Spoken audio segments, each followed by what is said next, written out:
Bonsoir à tous, bonsoir Gaël Le Dantec. Bonsoir Jean-Marc Collienne. Nous poursuivons ce soir notre série de débats de l'entre-deux tours à 4 jours maintenant du second tour. 3 débats ce soir. Le premier est particulièrement attendu, c'est le face-à-face dans la 6e circonscription entre Frédéric Maillot, bonsoir. Bonsoir. Et Alexandre Laïkan-Cheong, bonsoir à vous également. Vous êtes arrivé en tête dimanche du premier tour. On rappelle les résultats, Gaël. Oui, c'est Frédéric Maillot qui vire en tête avec 23,88% des suffrages exprimés, 16,99% pour Alexandre Laïkan-Cheong. L'un de vous deux succédera donc dimanche à Nadia Ramassamy et deviendra député de la Réunion. Après vous, nous accueillerons sur ce plateau Patrice Thénakoun et Nathalie Bassir pour le débat de la 3e circonscription, puis Karine Lebon et Audrey Fontaine pour le débat de la 2e circonscription. On commence avec les présentations d'usage. Bref portrait d'abord de Frédéric Maillot avec vous, Gaël. Oui, âgé de 35 ans, Frédéric Maillot a longtemps été présenté comme un représentant de la jeunesse du Chaudron où il a vécu depuis son enfance. Fondateur du mouvement RSKP en 2012, il est également à l'origine, avec Alexandre Laïkan-Cheong, du parti politique Croix-Réausé, parti qu'il quitte en 2021 pour rejoindre Huguette Bello dans la course au régional. Élu sur la liste de la patronne du PLR, il est donc depuis devenu 7e vice-président du conseil régional délégué à l'économie sociale et solidaire. Également connu comme musicien avec l'orchestre Bandallon, il est travailleur social pour la Fondation Abbé Pierre. Si en 2012, sur les ronds-points bloqués du Chaudron, il se disait ni de droite ni de gauche, il a depuis choisi son camp au point d'être le candidat de l'Union populaire de Jean-Luc Mélenchon pour cette élection. Et face à lui donc, ce soir Alexandre Laïkan-Cheong, là aussi son portrait. Alexandre Laïkan-Cheong, 34 ans, diplômé en philosophie politique et management. Il est lui aussi l'un des fondateurs donc, du parti Croix-Réausé, dont il est aujourd'hui toujours le secrétaire général. En 2014, il se lance en politique en présentant sa candidature au municipal à Saint-Denis. En 2017, il tente sa chance pour les législatives dans cette même 6e circonscription. Il obtient un peu moins de 10% des voix. Orateur, friand de citations de grands penseurs politiques et philosophiques, il défend l'identité réunionnaise et combat le néocolonialisme sur les plages de l'Ouest contre les paillotes, par exemple, aux côtés de Frédéric Maillot, et milite à Sainte-Suzanne sur le sujet de la gestion des déchets. En 2020, il est d'ailleurs de nouveau candidat au municipal, mais cette fois-ci à Sainte-Suzanne, où sa liste obtient 6 sièges dans l'opposition et 2 mandats de conseiller communautaire à la Cinor. Et pour compléter ces portraits, nous sommes allés demander à quelques-uns de vos électeurs quelle image ils ont de vous. Écoutez d'abord à propos de vous, Frédéric Maillot. Quelle image on en a de Frédéric Maillot? Moi, je vois que c'est un jeune et on a besoin des jeunes on a besoin un peu de changement. Et comme c'est un jeune, il dit qu'il faut laisser aller sa place. Il faut laisser aller en place parce que nous avons besoin de changement. Et les jeunes ont envie d'évoluer, ils ont envie de PSC, donc il faut laisser sa chance, il trouve. Il fait son travail, voilà quoi. Il fait ce qu'il peut quoi. C'est pas trop facile non plus. Pour aller à l'Assemblée, tout ça quoi. Ce que je peux dire, c'est que je l'ai connu à l'époque où il était dans Croix-Réausé, c'est tout, et voilà, j'en connais pas plus. Dans la façon dont il parle, il trouve que son qualité est bien, parce qu'il veut débattre pour les jeunes, il veut débattre pour le logement, parce qu'on a beaucoup de problèmes logement. Ben, il veut débattre pour tout ça, il veut débattre pour les jeunes aussi, peut-être ça va arriver, je sais pas. Frédéric Maillot, les jeunes, le changement, c'est ce que vous voulez incarner? Oui, après, il ne faut pas tomber non plus dans le jeunisme. On voit avec Macron, ça a été un jeune président, et pourtant le résultat n'est pas en face. Il faut avoir des convictions, des valeurs, et aller les porter, et aller les défendre dans l'intérêt des Réunionnais. Alexandre Laïkan-Cheong, vous pouvez vous aussi revendiquer ça, la jeunesse, le changement? Bien sûr, la jeunesse, mais pour ne pas plagier mon co-débatteur, la jeunesse, pourquoi pas, mais qu'à la condition de remettre en cause une certaine typologie de pratique politique.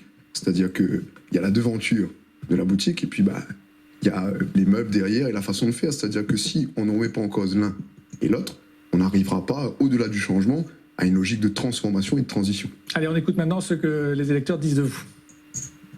Quelle image vous avez de Alexandre Laïkan-Cheong? Ce serait un peu faussé puisque je le connais personnellement. Et je sais que c'est quelqu'un d'engagé et qui défend ses idées à fond. Il vient de présenter à lui, non? Hein? Première fois? Hein? Alors, Alexandre Laïkan-Cheong, il a fait une présentation plusieurs fois. Oui. C'est avec qui donne Kanishamala. Le monsieur là, non, on m'a pas entendu trop ça lui dit alors, m'a pas entendu. Plutôt, il vient ici, mais il m'a pas l'histoire. Pour moi, c'est bonne jeune qui l'envie n'a besoin du changement et me pense que faut donner les autres chances. Je connais juste sa sœur, j'en étais dans le même lycée et c'est tout. Et ça fait un programme, ça? Non. Mais là non plus, je connais pas le programme. Du coup, je pourrais pas dire qui avec qui je vais voter.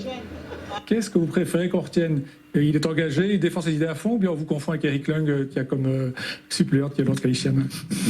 Ça s'apparente, M. Collien, dans des chinoiseries, certes, à consonance sinoïste, mais non, on va rester sur la notion d'engagement, de constance, de fidélité aux valeurs, et le fait d'avoir fait un chemin sur le nord-est depuis près de 10 ans, effectivement. Un petit déficit de notoriété quand même. Oui, mais qu'est-ce que vous voulez? En tout cas, on a le poids de nos actions qui parlent pour nous. Et dans les territoires, on s'est ancré et on a posé des jalons. Je pense que les scores le prouvent et sont au rendez-vous, M. Dantec. Vous le savez tous les deux, bien sûr, ce débat est très attendu, notamment parce qu'il oppose deux frères, deux anciens d'Allons, qui ont pris des chemins différents. Vous avez créé ensemble le mouvement Croire et Oser. Je vous propose de regarder ces deux photos. Comment est-on passé de cette première photo, militant, complice et rigolard, à ça, ce que vous allez voir, deux boxeurs, deux combattants engagés dans un duel fratricide, comme le montre ce photomontage qui circule sur les réseaux sociaux. Est-ce que ça vous... Allez, on commence avec vous, Frédéric Maillot. Ça vous fait plutôt sourire ou bien ça vous attriste? Moi, comme moi, photo là, mais il faut me savoir un petit peu plus souvent à la salle de sport parce qu'il fait rêver un corps comme ça. Mais oui, effectivement, on nous amène des combats ensemble. Il a eu des divergences. D'ailleurs, il veut rappeler que Malapa quitte Croire et Oser pour aller avec Ketbello. Ça s'est fait en 2 temps bien répartis. Moi, aujourd'hui, m'a choisi un autre trajectoire, m'a choisi un autre chemin, et c'est le chemin de l'union, le chemin de travailler avec d'autres, de trouver des consensus, de trouver des solutions, et moi, aller aux affaires, moi, aller à la région, et m'a fait avance beaucoup plus de dossiers en 1 an que m'a été contestataire pendant 10 ans. Plus d'efficacité? Beaucoup plus d'efficacité. Alexandre Akancheong, qu'est-ce que vous répondez? Quelle est votre version de l'histoire? La version de l'histoire, elle est simple, c'est que je pense que les médias ont voulu teaser la prochaine affiche du Globebuster Netflix, un duel au sommet ou un combat fratricide. Ça serait dommage de tomber dans ce type de considération, parce que, quel que soit le chemin, même si on n'est pas en accord depuis un certain temps par rapport à ça, ce qui prime, c'est l'intérêt des Réunionnais, ce qui prime, c'est l'intérêt du territoire de la 6e, et a fortiori, on est député de la nation, on est porte-parole des territoires. Donc le plus important, c'est de se focaliser là-dessus. Sur la méthode, vous continuez, vous, à penser qu'il faut rester dans votre couloir et pas rejoindre les grands partis? Oui, en tout cas, ça a été le nerf de la guerre et le centre névralgique de la Fondation Croire et Oser, c'est-à-dire le principe de non-alignement, ne pas se revendiquer d'un héritage de gauche partisane ou de droite partisane, ou ce qu'on appelle les partis traditionnels, qui d'ailleurs ont commencé à péricliter depuis le soir des élections présidentielles. Mais contrairement à ce qu'on peut croire, le non-alignement, ce n'est pas de l'hermétisme. Nous ne l'avons pas fermé sur nous-mêmes, M. Collien. Mais vous ne vous êtes jamais mis à table avec vous n'avez eu jamais cette tentation de travailler avec les grands partis, de négocier avec des ténors de la politique? Vous ne l'avez jamais fait? Je vais vous expliquer, M. Collien. On est 6 élus de l'opposition à Sainte-Suzanne, 2 élus communautaires à la Sinor. On rencontre à chaque commission sectorielle, à chaque conseil communautaire, des élus de tous bords. Et bien sûr, sur le projet sinorien, le projet de territoire, comme on l'appelle, bien sûr qu'on doit composer et que notre voix en plus est mineure, étant donné qu'on est dans l'opposition de la Sinor. Mais pour répondre à la question, vous n'avez jamais négocié avec d'autres pour rejoindre d'autres partis? On n'a pas négocié pour rentrer dans d'autres partis. Et vous n'avez pas répondu finalement à la question, pourquoi avoir quitté Croire et Oser? Pour en terminer avec ça, bien sûr, on ne va pas faire le débat là-dessus. Parce que il y a eu aussi en 2020, on nous avait demandé de rejoindre des listes avec lesquelles on n'était pas d'accord. Ça avait fragilisé le parti. Vanessa Payette avait quitté le parti à partir de là. Et 2021, moi, j'ai voulu essayer de rassembler. Ça a été un peu mon rôle aussi dans Croire et Oser, de rassembler. J'avais vu qu'il n'y avait plus une volonté de rassemblement, de travailler ensemble. Puis je vais vous dire, M. Collien, un parti, c'est un véhicule dans lequel on fait véhiculer ses espoirs, ses valeurs et ses convictions. Et ça carbure avec l'essence de la confiance. Quand la confiance n'y est plus, il faut avoir le courage de quitter le parti, et c'est ce que j'ai fait. On va revenir sur les résultats un peu plus complets de ce premier tour avec les concurrents qui vous suivent dans ce premier tour. Donc c'est Eric Lung qui arrive en 3e position avec 14,4%, suivi de Monique Orphée qui était une forme de dissidence de la NUP. On va en reparler avec 11%, Nadine Gironcel d'Amour 11% également, puis Valérie Legros du Rassemblement National 8,78%, Nadia Ramassamy à un peu moins de 8%. On se demande évidemment le scénario pour le second tour. Est-ce que vous regrettez par exemple que Monique Orphée n'appelle pas à voter? D'une part, elle s'est présentée, elle n'a pas fait l'union de la gauche dans cette circonscription, et là, sur le deuxième tour, elle ne donne pas de consigne de vote claire non plus. C'est un regret de votre part? Je sais que mon co-débatteur sera d'accord avec moi, mais aux consignes, je préfère la conscience. Moi, j'appelle à la conscience, au vote de conscience. Effectivement, c'était écrit, le PS avait dit, ce matin, Éric Cabarej et Philippe Naillet a rappelé qu'il faut s'unir autour de la candidature de la gauche. Il se trouve que je suis arrivé en tête de ces scrutins.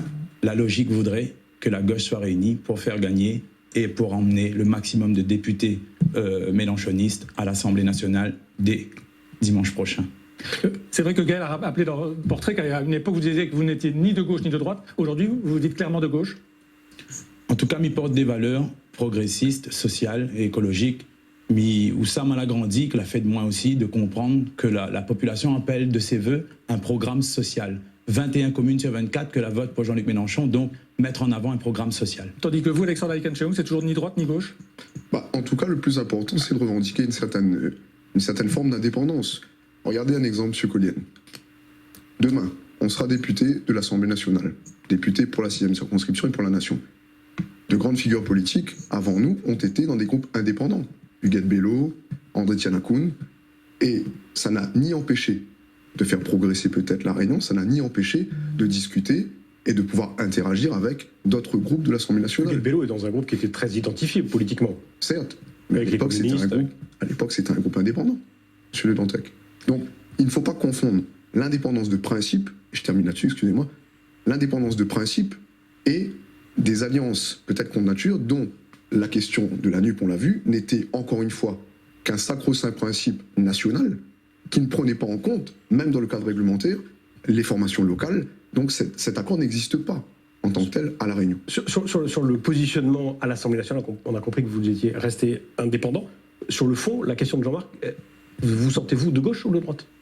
Je pense que la question se pose pas en ces termes. Monsieur Le Dantec, on a fait 10 ans de parcours où Frédéric Maillot d'ailleurs était d'accord avec nous là-dessus pendant un certain moment, où on n'avait pas à avoir, si vous voulez, une obédience politique en tant que telle. Mais on pourrait aller plus loin. Qu'est-ce que ça veut dire être de gauche en 2022, monsieur Le Dantec ou monsieur Collienne? Qu'est-ce que ça veut dire être de droite quand on se rend compte que les programmes, on va dire, progressistes avec des gros guillemets, des fois s'inscrivent davantage sur de la partisanerie de droite, et des programmes ou des mesures plus ultralibérales, comme ça a été le cas sur la cohabitation de Jospin, on l'avait dit au premier tour, s'inscrivent des fois davantage sur une partisanerie de gauche. Donc les choses sont bousculées. Juste pour rappeler, je suis aussi la mémoire de Croix-Réausé.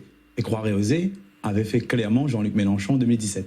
Alors, on va maintenant entrer dans le vif du sujet, vos propositions. Et comme à tous les autres candidats, on a proposé de venir défendre sur ce plateau une proposition qui vous tient particulièrement à cœur, qui n'est pas nécessairement la plus urgente, sur les 5 ans où vous seriez député, que vous souhaiteriez défendre pour imprimer votre marque à l'Assemblée nationale. Frédéric Maillot, on écoute votre proposition. Alors, nous fait la politique pour Demoun. Il faut que c'est un projet de loi qui concerne Demoun et moi. Mal grandi avec mon maman et entouré de 4 sœurs. Les vifs, les violences intrafamiliales, c'est quelque chose que m'y souhaite défendre de tout cœur. Et pour ça, il faut davantage de moyens, il faut une grande loi cadre pour davantage agir, pour que les victimes de violences intrafamiliales soient écoutées. Et il faut aussi de la formation, des soutiens aux associations et de l'hébergement pour des personnes que les victimes de violences. Il y en a 1 milliard dans le programme du NUPES qui sera investi là-dedans. Mais les mentalités ne bougent pas seulement avec de l'argent. Donc il faudra vraiment prendre ce problème à bras le corps. Mais il ne peut pas accepter moins que mon pays est sur le podium des violences intrafamiliales. Là-dessus, vous êtes d'accord, Alexandre Aïkan-Cheung? C'est une proposition de loi que vous pourriez voter? Je pense qu'en l'état, est-ce qu'on la votera étant député au 20 juin, M. Collienne? On en proposera une autre. Mais je comprends ce que M. Maillot veut dire. Le problème, c'est qu'on a énormément de blocs de compétences qui sont imbriqués dans une loi. Quelle est la nature de cette loi, pardon? Comment faire entrer tout ça dedans? Moi, je me rappelle d'une époque où on avait des lois d'orientation pour l'outre-mer. Ça concernait principalement d'ailleurs la fiscalité et les entreprises, et puis ça a été abrogé ou ça arrive à son cours. Nous, on proposera, au gré des combats qu'on a menés dans les territoires et pour le compte des souverainetés territoriales, foncières, alimentaires et énergétiques, une grande loi d'orientation pour les insularités au pluriel. Donc ça, c'est votre proposition? C'est notre proposition. C'est notre proposition. juste pour terminer, M. Le Dantec a précisé, pour qu'on soit bien dans le débat et dans le sujet, et qu'on puisse dire la vérité d'ailleurs aux gens, les députés ne proposent pas de loi en l'état. Le gouvernement fait des projets de loi que les députés peuvent amender. Mais je pense peut faire des propositions de loi. Justement, il y a des propositions de loi, on fait des et projets de loi. mais Proposition de loi émane des députés, projet de loi émane des ministères. Donc vous nous avez exposé votre proposition. on a exposé notre proposition. Sur les propositions pour la Réunion, est-ce que...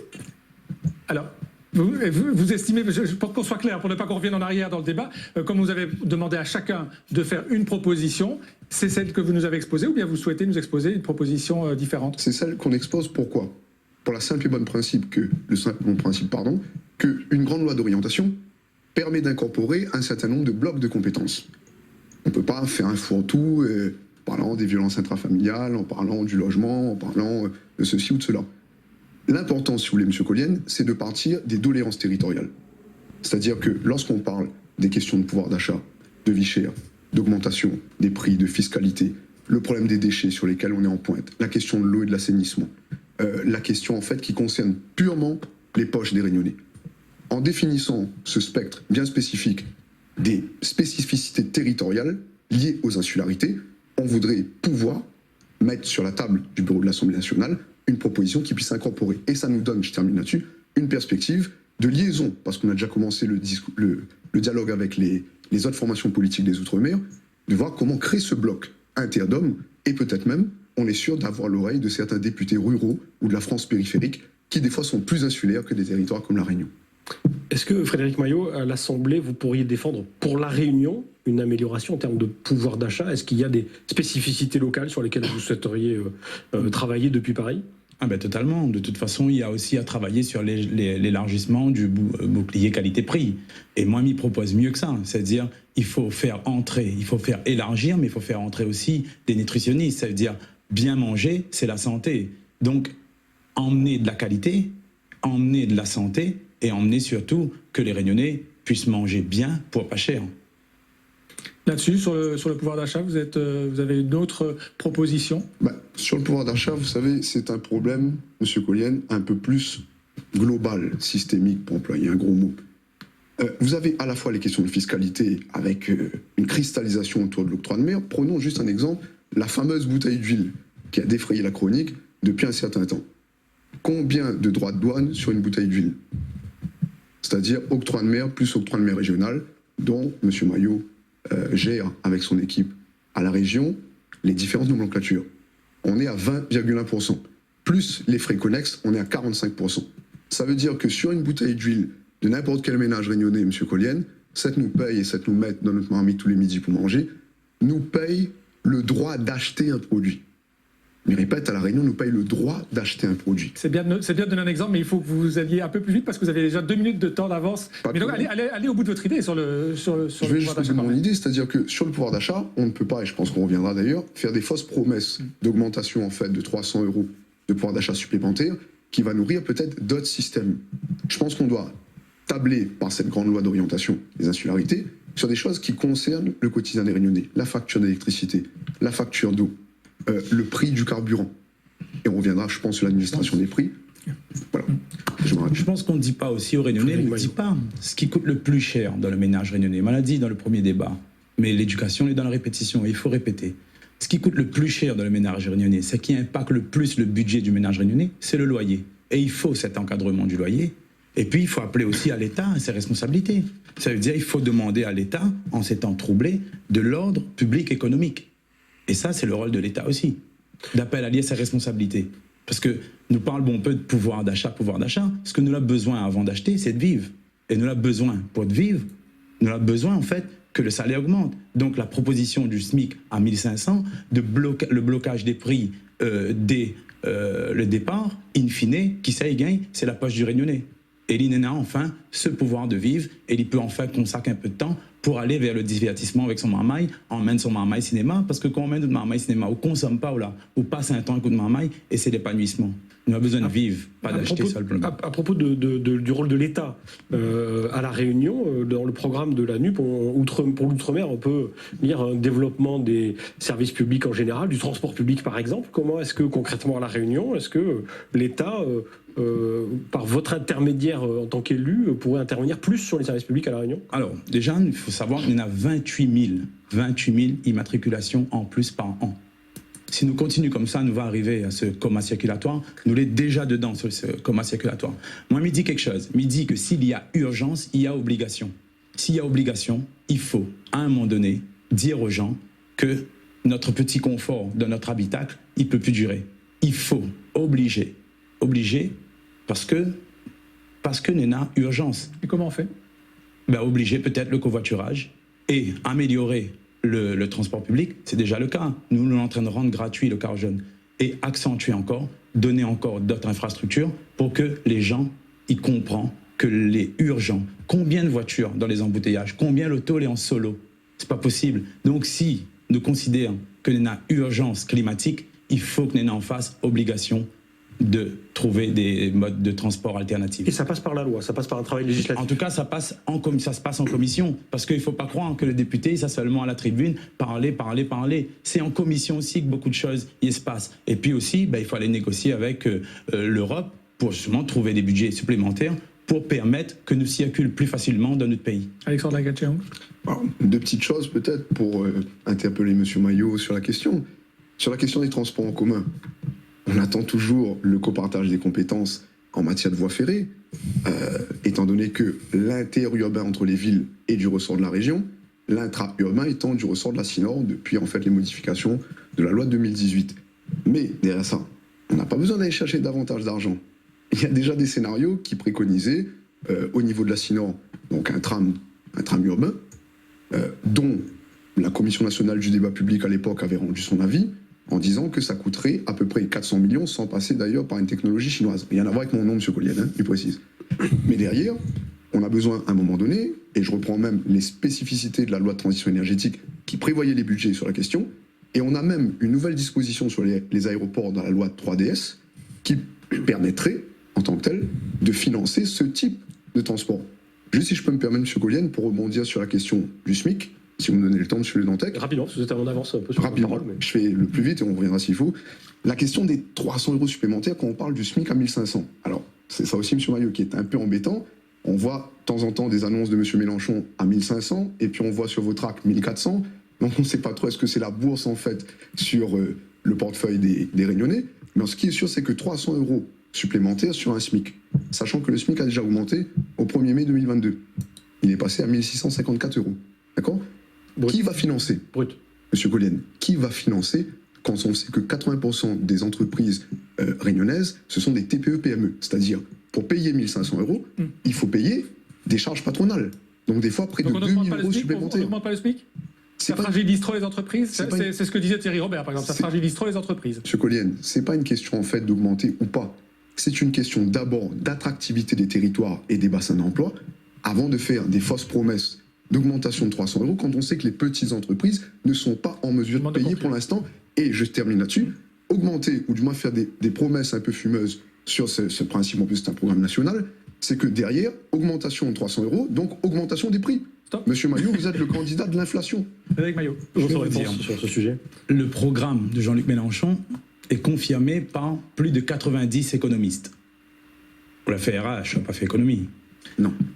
Maintenant, quand il s'agit d'avantager les plus riches, c'est-à-dire de supprimer l'ISF, quand il s'agit de taper sur les plus pauvres, nous demandons toujours où ça tire l'argent. C'est une question de priorité. Et avec Jean-Luc Mélenchon comme Premier ministre, la priorité sera mise là-dessus. Nous avons l'argent, il faut connaître où ça aller chercher. Nous connaissons que nous n'y paye pas d'autres impôts en France. Il faut une vraie politique qui sache chercher l'argent où ça l'est. Et moi, je pense que le SMIC à 1500, c'est pas un leurre, c'est pas une utopie, c'est dès le 20 juin avec Jean-Luc Mélenchon qui sera Premier ministre. On peut passer peut-être... Moi, les dépenses juste, excusez-moi, monsieur Le Dantec. Très vite, parce que vous avez parlé plus. Non, pour répondre en fait à à M. Maillot. Le problème, c'est que nous avons l'impression que, est-ce que nous sommes sur une élection de la 6e circonscription ou sur une réclame de Jean-Luc Mélenchon? Nous entend toutes les 2 secondes Jean-Luc Mélenchon, Jean-Luc Mélenchon, Oui. Jean-Luc Mélenchon. Bah, c'est un programme que m'y appuie, c'est un programme qui C'est un soutient. programme national, M. Mais Maillot. oui, mais ce programme Sans national prise en passe compte. par. Il passe par quoi? Par des députés qui s'apportent les voix. Mais oui, mais sans prise en compte des spécificités locales. Forcément, sans leader, le tout bateau le il problème. s'annule pas, un normal ne le comprend pas. Ben, il est normal que la vote l'a capoté aussi. On va entendre maintenant vos réponses. Vous allez pouvoir vous interpeller l'un l'autre. Vous le savez, on vous a demandé chacun de préparer une question que vous adressez directement à votre adversaire. Frédéric Maillot, votre question à Alexandre Laïkan-Cheong. Alexandre Laïkan-Cheong. Est-ce que vous l'avez dit la vérité? La vraie vérité aux électeurs de la 6e circonscription? Il connaît, moi, que votre vrai objectif, c'est la mairie de Sainte-Suzanne en 2026 et la Synode d'ailleurs. Et est-ce que vous l'avez dit la vérité que en élisant à vous député dans un non-groupe, qu'on n'aura pas de groupe, où le temps de parole sera très, très limité, et que ça condamne à nous 50 plus au silence et qu'on ne pourra pas défendre les intérêts des Réunionnais? Alors, il y a 2 questions en une. Vos 2 réponses, mais Il faut m'y choisir. Ah, il faut que m'y répondre, non. vous pouvez répondre. Allez-y. Alors, on vous écoute. oui, bien sûr, M. Maillot. Moi, l'a dit la vérité, étant donné que nous construisons en fait des perspectives politiques en disant d'abord nous défendre nos territoires que les Sainte-Suzanne. Quoi de mieux que le porte-parole de la nation, que n'a une connaissance précise des dossiers, que n'a une connaissance précise des doléances territoriales, la question des déchets à Sainte-Suzanne, la question de la vente d'Albioma à Bois-Rouge, la question au chaudron du logement et la question en plus de l'entrée Est dont on parle avec 90 000 véhicules et le problème des transports alternatifs. La question de la souveraineté alimentaire, et quoi de mieux qu'un élu d'opposition que les ancré dans ces doléances et ces problématiques pour faire le va-t-il-vient entre Paris et La Réunion et ramener Paris aux doléances territoriales ici. Donc oui, nous l'a dit la vérité. Et il ne sera pas dans un non-groupe. Le groupe des indépendants, c'est pas un non-groupe, M. Maillot. Il est un peu minoré que de dire ça. Votre Autre question question. à Frédéric Maillot à présent. Mon question, elle est simple. C'est, M. Maillot, pourquoi courir 2 lièvres à la fois? Pourquoi aller chercher un mandat de député, alors que vous êtes déjà vice-président de la région, délégué à l'économie sociale solidaire, qu'il est d'ailleurs une très belle délégation, alors que vous n'avez même pas encore commencé le mandat? Nous pensons qu'il aurait été intéressant que justement, pour continuer ce mandat de VP à l'ESS, et nous, députés, nous ferons un plaisir, dans le cadre de la conférence territoriale de l'action publique, de travailler avec vous et d'avancer sur ces questions. votre réponse. Alors, à l'époque, on te reproche à moi de ne jamais vouloir être candidat. C'est vrai. Maintenant, vous connaissez où ça m'y sort. Et vous connaissez que mon ambition n'est pas personnelle. Vous connaissez que où ça m'y sort, avoir de l'ambition, c'est vraiment une qualité. Que ça, il dit la loi, parce que nous cause de la loi. La loi, il dit pas de mandat exécutif. Moi, député, moi, ne sera plus vice-président de région et n'aura un alignement des planètes. La région, les députés NUPES, Jean-Hugues Grattenon, Karine Lebon, Emeline Kevidi et Philippe Naillet. Et en plus que ça, nous n'aura aussi Younous Omarji. C'est-à-dire, nous, ça travaille dans l'intérêt, et le seul intérêt qui intéresse, à ou comme moi, la population réunionnaise, parce que m'y connaît que nous y sommes pays là. On va peut-être évoquer un thème qu'on n'a pas beaucoup évoqué dans nos débats jusqu'ici, parce qu'il y a dans le programme de la Nouvelle Union Populaire le fait de favoriser l'enseignement de l'histoire locale et des langues locales. Concrètement, Frédéric Maillot, en tant que député, comment vous pourriez favoriser l'enseignement du créole? Ben déjà, favoriser l'enseignement du créole est simple. La reproche, à moins avec d'autres, de trop parler créole dans des débats politiques. Mais il faut prêcher par l'exemple. Pas ici. Pas ici, mais la reproche à nous. En fait, dans ce pays-là, quand on parle créole, il en déduit que vous ne gagnez pas cause français. Mais la réciproque n'est pas valable. Maintenant que ça, il faut faire. Il faut, dès le plus jeune âge, le bon marmaille, les accueillir dans la langue bilingue. La langue, c'est le ciment de l'identité. La langue, quand on les accueille dans la langue, ou sans ou en confiance, et on ne plonge pas le marmaille dans un mutisme. S'il est accueilli dans son langue, tant que député, il veut dire que nous dit à l'enseignement national que dès le plus jeune âge, il faut des classes bilingues davantage et que les professeurs bilingues, que les pas considérés comme des professeurs à part, mais bel et bien d'une belle langue, parce que c'est dans la langue de mon moulin du canou et la langue là, elle est jolie. Une réponse brève là-dessus, parce que c'est vrai, vous avez un temps de parole d'avance, Alexandre. Une réponse simple, M. Polienne, c'est que d'abord, nous prêche par l'exemple. Mon co-débatteur est d'accord avec moi, il est vrai que nous avons fait la promotion de la langue créole sans avoir à épiloguer ou à ratifier ou avoir à écrire des choses dessus, parce que nous t'es cause créole partout, tout le temps. Sur les plateaux, dans le chemin, à la télé, dans les journaux, etc. Est-ce que ça doit passer par un travail législatif? Est-ce que ça doit passer par la loi? Moi, on a un petit souci, si vous voulez, avec ça, monsieur Le Dantex, c'est que le fameux programme dont on parle depuis tout à l'heure, programme purement national, et c'est le problème que Monana, avec Jean-Luc Mélenchon, précise, nous l'a pas soutenir Jean-Luc Mélenchon en 2017. Nous l'a parti à son meeting à l'hologramme. Bon, c'est une prouesse technologique, et Jean-Luc Mélenchon, il est un bon orateur. Mais Jean-Luc Mélenchon, c'est un jacobin, à la limite même du bonapartisme, Attention, c'est-à-dire... pas trop dans une diversion. C'est-à-dire, S'il vous plaît. nous reste toujours focalisés sur Paris. Paris qui décide de tout. Paris qui rédige un programme purement national sans prendre en compte les spécificités. Alors, pour finir sur la question en fait de l'école, etc., mais il pense surtout aux professeurs ou bien aux soignants que là, il y a eu des suspensions de salaire à cause de la crise Covid. Et nous voudrions surtout réintégrer Azote au plus vite. Ça, c'est pas vraiment la question du crédit. On est d'accord? Par contre, dire que Jean-Luc Mélenchon est focalisé seulement sur le national, c'est de manquer de respect à Jean-Hugues Ratenon, que l'a apporté sa pierre, que la partie défendre la Réunion, et que ça, ni ou ni moins, peut remettre en cause qu'il a été un très bon député. On vous a demandé à tous les deux de choisir une photo, de nous la présenter, une photo qui symbolise pour vous votre circonscription. Frédéric Maillot, on vous écoute. Commentez votre photo. Alors, Jeanne Nouvellement et Doudou Fontano, la réussite en fait, la réussite des quartiers populaires. Ces deux gars que nous voilà, c'est des champions du monde de pelote basque. Spécialité de C'est dire, pas seulement, en fait, ce qu'il faut dire, c'est que dans nos quartiers, dans chaque quartier, depuis Bagatelle, Bel Air, La Renaissance, tous les quartiers de la 6e circonscription, Néna des talents. Et pendant cette crise, cette succession de crises, nous l'avons pas entendu une seule fois le président adresser un seul mot à l'éducation populaire. Et l'éducation populaire, cette excellence réunionnaise que les issus de l'éducation populaire nous doivent valoriser et dire que quand on sort dans les quartiers, on n'est pas condamné à l'échec, nous les condamner à réussir. Et Banna, vous avez la preuve que nous peut réussir. Et moi, je crois en ça. Alexandre Laïcantchong, votre photo que vous avez choisie, vous pouvez d'abord nous la décrire et puis nous expliquer pourquoi vous l'avez choisie. Bien sûr. C'est la manifestation dans laquelle nous étions hier, c'est-à-dire l'appel de l'intersyndicale des planteurs. Donc avec les différents syndicats que nous sommes pas cités, CGPR, UPNA, JA, FDSEA, parce que tous les 5 ans, on a l'impression que c'est une redite de l'histoire. En 2017, on avait les tensions liées à la négociation de la Convention Cannes entre l'État et l'industriel que les Tereos. Cette année, nous revivons la même chose avec en plus la guerre en Ukraine, où maintenant l'industriel est en train de faire ce que nous voit sur le pouvoir d'achat, tout le temps la même chose. Il a besoin de marge bénéficiaire. S'il n'a pas 7 millions de bénéfices, il ne veut pas repasser à table pour négocier sur la Convention Cannes. Donc hier, nous leur apporte notre soutien parce que c'est un sujet sur lequel nous penchons nous depuis bientôt 5 ans et parce que nous estimons que nous sommes les héritiers des luttes par l'histoire que nous écrivons nous-mêmes. On arrive au terme de ce débat. Comme le veut la tradition, vous allez avoir 1 minute pour conclure et le tirage au sort fait que c'est vous qui commencez, Frédéric Maillot. Monde de Moon, la 6e circonscription, les chers habitants, Zala décide de placer ma candidature avec celui de Leïla Langenier devant, avec 24% du scrutin. Il faut continuer, il faut nous largue pas, il faut que nous tiens beau, et il faut que nous envoyions ce député qui sera dans un collectif, qui sera appartenir à un groupe, qui aura des temps de parole, qui va défendre des vrais dossiers, qu'il aime profondément ce pays-là, et m'y connaît que m'y peut compte ses autres, parce que nous connaît que pendant 5 ans avec Macron, nous l'a subi, notre pouvoir d'achat, la crise sanitaire, les crises, les vaccins obligatoires. Maintenant, c'est à nous d'aller interdire Ali, d'aller faire sa politique d'austérité et de précarité. Et comment on nous fait ça? Nous fait ça avec notre bulletin de vote. Et pendant 5 ans qui arrivent, il y en a une seule chose que nous devons garder en tête, que face à Macron, le combat est continu pour l'amour de notre pays. Merci Frédéric Maillot. À votre tour, Alexandre Laïcantchong pour 1 minute. Nous n'sommes pas trop loin.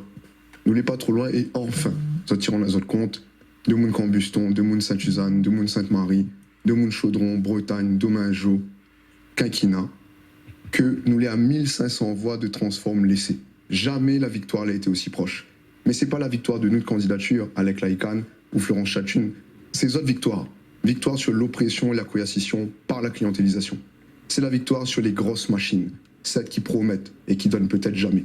C'est enfin la capacité de retourner l'histoire et de ne pas choisir un candidat au programme uniquement national, mais de choisir la liberté contre l'oppression. Alors dès dimanche, fait en sorte que c'est les autres qui gagnent. Et c'est notre seule façon de vivre en réunionnais, de vivre libre et de vivre digne de contre les autres. Et nous fait cet appel populaire massif. Merci à tous les deux d'avoir débattu ce soir sur Réunion la première. Tout de suite, notre deuxième débat, le débat de la troisième circonscription.